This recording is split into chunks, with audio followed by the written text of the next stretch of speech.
নমস্কাৰ বন্ধু বান্ধৱীসকল, মোৰ এটা নতুন ভিডিঅ'লৈ আপোনালোকক পুনৰবাৰ স্বাগতম জনাইছোঁ। ৰংচাৰৰ সম্প্ৰচাৰিত হৈ থকা সূৰ্যমুখী ধাৰাবাহিকখনৰ আজিৰ খণ্ডটি চাবলৈ বহুত বেছি ইণ্টাৰেষ্টিং হ'বলৈ গৈ আছে। যদিহে আপোনালোকে সূৰ্যমুখী ধাৰাবাহিকখন চাই ভাল পায় তেনেহ'লে ভিডিঅ'টোত এটা লাইক কৰি আমাৰ চেনেলটো ছাবস্ক্ৰাইব কৰি ল'ব। এনেকুৱা ধৰণৰ আপডেট মোক পাই থাকিবলৈ। সূৰ্যমুখী ধাৰাবাহিকখনৰ যোৱাটিখনত দেখিবলৈ পাইছিলে সুৰভিয়ে ত্ৰিদীপলৈ ফোন কৰিছিলে আৰু ত্ৰিদীপে সুৰভিক মোৰ কাম এটা আছে, মই গোৱালপাৰালৈ যাব লাগিব বুলি সুৰভিৰ আগত কৈছিলে। আৰু এতিয়া সুৰভি বহুত চিন্তাত পৰিছিলে আৰু সুৰভিয়ে ত্ৰিদীপে বাৰু তাক ধৰিবলৈ গৈছে নেকি, মই এতিয়া তাক ফোন কৰি সুধিব লাগিব সি ক'ত আছে বুলি সুৰভিয়ে তাক ফোন কৰি তাৰ পৰা পলাই যাবলৈ গৈছিলে।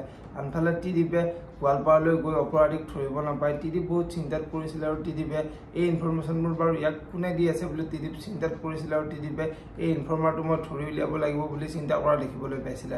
আৰু আজিৰ খণ্ডতে দেখিবলৈ পাব সুৰভিয়ে ত্ৰিদীপলৈ ফোন কৰিব আৰু ত্ৰিদীপলৈ ফোন কৰি তুমি যে কালি গোৱালপাৰালৈ গৈছিলা তোমাৰ কামটো হ'লনে বুলি ত্ৰিদীপক সুধিব। আৰু তেতিয়া ত্ৰিদীপে মই যিটো কামত গৈছিলোঁ সেই কামটো নহ'ল, কোনোবা ইনফৰ্মাৰে অপৰাধীবোৰক ইনফৰমেশ্যনবোৰ দি আছে, সেইবাবে আমি তাক ধৰিব নোৱাৰিলোঁ বুলি সুৰভিৰ আগত ক'ব।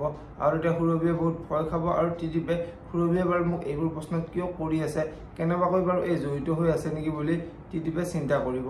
এতিয়া বাৰু ত্ৰিদীপে এই সকলোবোৰ কাম যে সুৰভিয়ে কৰিছে সেই কথাটো বিচাৰি উলিয়াব পাৰিবনে, দেখিবলৈ পাব সূৰ্যমুখী ধাৰাবাহিকখনৰ আজিৰ খণ্ডটিত।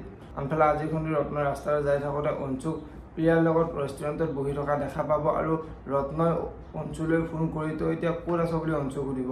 আৰু এতিয়া অঞ্চুৱে মই এতিয়া অফিচতে আছোঁ, অফিচৰ কামত ব্যস্ত হৈ আছোঁ বুলি ৰত্নক ফাঁকি দিব। আৰু এতিয়া ৰত্ন আচৰিত হৈ পৰিব। এতিয়া বাৰু ৰত্নই এই সকলোবোৰ কথা অনুৰ আগত ক'ব নেকি, দেখিবলৈ পাব সূৰ্যমুখী ধাৰাবাহিকখনৰ আজিৰ খণ্ডটিত। যদিহে আপোনালোকে সূৰ্যমুখী ধাৰাবাহিকখন চাই ভাল পায় তেনেহ'লে ভিডিঅ'টোত এটা লাইক কৰি আমাৰ চেনেলটো ছাবস্ক্ৰাইব কৰি ল'ব। এনেকুৱা ধৰণৰ আপডেট মোক পাই থাকিবলৈ ধন্যবাদ।